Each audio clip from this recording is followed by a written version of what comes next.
Tiens, haute catégorie, j'aimerais bien que ce soit un trophée officiel, ça, d'ailleurs. Haute catégorie, le Comeback Player of the Year. Bah, ça l'a été. Ça Il y l'a a une été. époque, dans les années 80, ça existait. C'était un vrai trophée qu'on remettait. Et c'est en NFL encore, je crois, toujours. En NFL, ça existe toujours, mais en NBA, je suis quasiment sûr que... je vérifie là pendant que je te parle. Je suis quasiment sûr que ça existait. Tiens, regarde, il y a une page Wikipédia. Qu'est-ce qu'ils disent?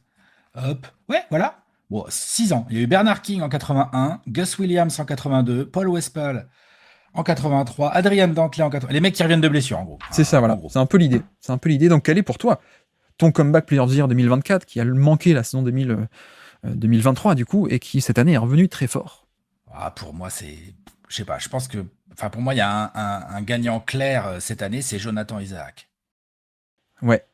Il est pas mal du tout. Je trouve... Après, il y a peut-être d'autres clients, mais moi, quand tu m'as proposé ça, j'ai tout de suite pensé à Jonathan Isaac. On en a parlé en rigolant tout à l'heure, en joueur défensif, là. Ouais. Mais, je veux dire, Jonathan Isaac, alors, l'année dernière, il a joué un tout petit peu, mais vite fait. Les 2 saisons d'avant, il n'a pas touché un parquet. C'est un joueur qui s'est blessé dans la bulle. Oui. Qui n'a pas joué en 20-21, pas joué en 21-22, qui est revenu vite fait en 22-23. Je veux dire, normalement, c'est perdu, les joueurs comme ça. Ouais. Et là, oui, ils y vont doucement. Orlando, ils n'ont pas envie de trop forcer sur ce joueur parce que tu sens qu'il est fragile à de nombreux... les genoux notamment et tout. Mais enfin, moi, je le trouve incroyable et je pense qu'il est... En 15 minutes, il est aussi une des grandes réussites avec Jalen Suggs de Jamal Mosley, le coach du Magic, pour faire du Magic cette immense défense. Sa polyvalence est complètement folle. Taille, longueur de bras, mobilité, intelligence défensive, sur l'homme, en aide. Enfin, honnêtement, je le trouve fabuleux en défense et en attaque. Bah, écoute, ma foi, forcément, là, il a plus trop de responsabilités, mais sur un tout petit volume, il arrive quand même à te mettre 39% de ses 3 points. C'est un grand comeback pour moi. En plus, c'est un joueur jeune. Ouais, qui était déjà à un niveau All Defense en 2020, à l'époque où il se blesse. Mais comme ça faisait 3 ans comme tu dis, qu'on l'avait pas vu, effectivement. Mais il joue peu, mais quand il joue, comme dit, sur ces 15 minutes, c'est un défenseur player de l'année sur 15 minutes, quoi. Donc ouais, effectivement, Jonathan Isaac. Je n'avais un autre, Zion Williamson. Pas mal. Qui est aussi pas mal candidat, je trouve, cette année. Parce qu'il a quand même pas trop joué l'an dernier, et là, on est sur le moteur des Pelicans qui sont très bons, quoi. Ouais, il a pas rigolé. Je suis d'accord. 29 matchs à peine l'an dernier, et là, cette année, on a enfin une saison pleine, ça fait plaisir. La saison, il a plus joué, d'ailleurs, en carrière, puisque 61 matchs en 2021. Mais ouais, j'avais Zion aussi. Et j'avais des comebacks aussi plus obscurs, du genre Dante Exum. C'est un comeback de NBA même, tu vois, carrément. J'avoue. J'aime beaucoup Exum, ce qu'il fait actuellement. Ah oui. Et qu'est-ce que j'avais aussi? Je pense qu'on peut mettre 4, Karl Anthony Towns, même si pas au niveau peut-être pas au même niveau, mais Towns fait un bon retour aussi de blessure. Kate Cunningham aussi. Et je me demandais, qu'est-ce que t'en penses? Mais est-ce qu'on peut mettre Chet là-dedans, ou est-ce que c'est pas un comeback parce qu'il avait jamais été là? Non, pour moi, c'est pas un comeback. On est d'accord. Ouais. Il a jamais été là, donc il est pas revenu. Il arrive, en fait. On est d'accord. Non, pour moi, Chet, ça marche pas. Mais par contre, j'aime bien ton Karl Anthony Towns. Effectivement, Karl Anthony Towns, on avait un peu zappé. Surtout qu'en plus, il est revenu avec la bonne mentalité. Donc, non seulement il est venu, il a ramené aux Wolves un truc qui leur manque cruellement. D'ailleurs, on le voit aujourd'hui parce qu'il est blessé. C'est la qualité de shoot, du spacing, une menace de loin, quoi, quand même. Une menace incroyable de loin, Karl Anthony Towns. Ouais. Parce qu'on parle d'un 7-footer qui shoot extrêmement bien. Et on l'avait un peu zappé parce qu'il s'est un peu raté sur son retour l'année dernière. Il manquait de rythme et tout. Mais là, non seulement il ramène son spacing, mais en plus, il se bat en défense. Enfin, il rentre dans la mentalité de l'équipe, quoi. Oui. J'aime beaucoup ce joueur. Je trouve qu'on le critique beaucoup trop par rapport à ce qu'il est finalement, un joueur qui se craque et qui, on lui a filé un énorme contrat, il l'a pris, quoi, voilà. Mais je trouve qu'il se craque, quoi, sur le terrain. C'est un bon joueur, quoi. C'est un peu les attentes déçues. Tu sais, au tout début, on pensait comme un futur méga star, et donc les gens sont déçus. Et voilà. Maintenant, on voit surtout les faiblesses, mais effectivement, extrêmement solide. Et je pense que sans lui, on n'aurait peut-être pas une attaque aussi bonne à Minnesota, et donc une équipe aussi viable, quoi. Parce que la défense, c'est pas que lui, mais par contre, l'attaque, il aide beaucoup. Donc j'espère qu'il va revenir en playoff d'ailleurs. J'espère qu'il sera en forme. Un peu moins sympa. Comeback Player of the Year, c'était positif. Quel est le bye-bye Player of the Year? Quel est le joueur où tu te dis, ah ouais, cette année c'était compliqué, je pense que l'an prochain il ne sera plus en NBA, c'est un peu fini? Wes Matthews? Wes Matthews, ça peut le faire. Il est très vieux. Il a joué 36 matchs encore cette année, là. J'étais en train de vérifier. Là. Moi, je l'ai trouvé bon sur ces. Mais bon, moi, je l'adore, donc je suis un peu biaisé. Ouais, il a été bon. Franchement, il n'y a plus grand-chose qui rentre. Il y a plus beaucoup de jus. Il peut plus défendre. Et même chez les Hawks, avec leur bazar, je sais pas s'il jouait 10 minutes par match, quoi. Oui, effectivement. Donc, ça pue. Et puis, il est plus tout jeune, Wes Matthews. Je veux dire, attention, il a quel âge, Wes Matthews? Ça bouge pas. 38 bientôt, je crois. 38, ouais.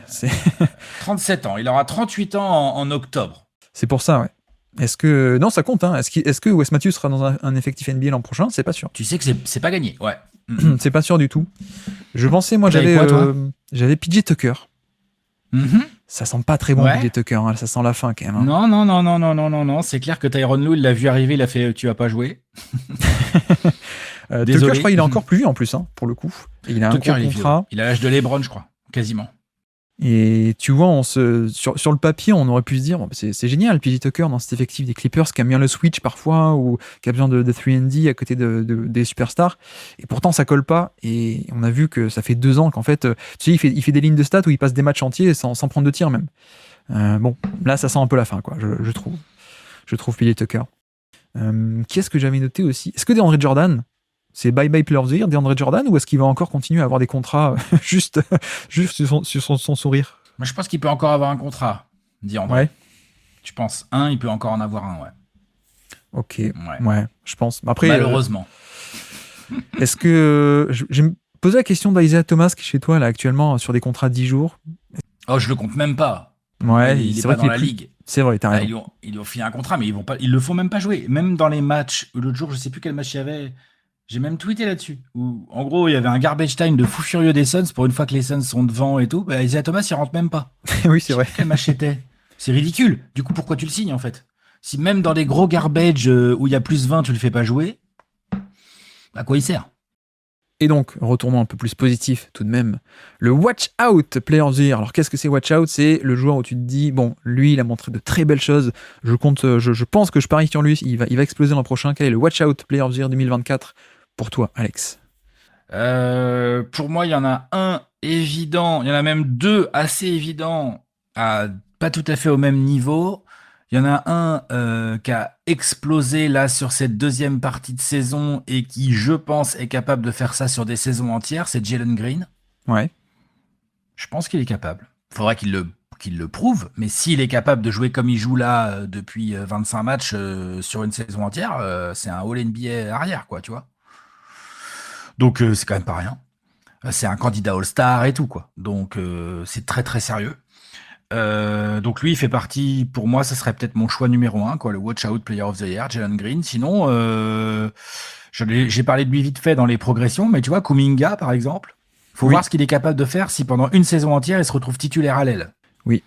Est-ce qu'en fait, une saison entière titulaire à l'aile, Kuminga, il va débarquer et faire, bah ouais, les gars, je vais mettre 18 points, je vais prendre 8 rebonds, je vais mettre 1 contre ennemi, tu vois ce que je veux dire? Et en fait, Steve Kerr va me regarder et va trader Andrew Wiggins, quoi.